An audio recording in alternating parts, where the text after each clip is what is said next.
Do you believe in osas? Actually, sa kagustuhan ng tao, wala pong osas doon. Okay?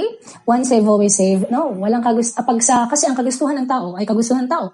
Sasabihin mo na save ka, ba't namumuhay ka sa makamundong pagnanasa? Walang save doon. Okay?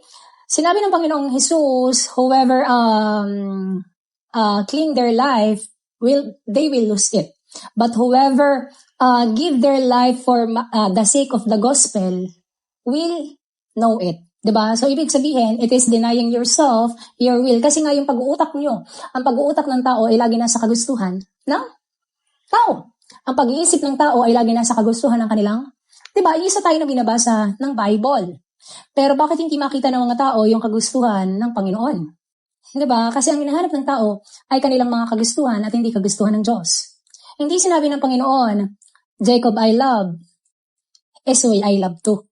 Okay? Sinabi ng Panginoon, Jacob I love, Esau I hated. So the one who do the will of God is the one that love of God, that love of Christ. But the one who do their own will, it is like Esau.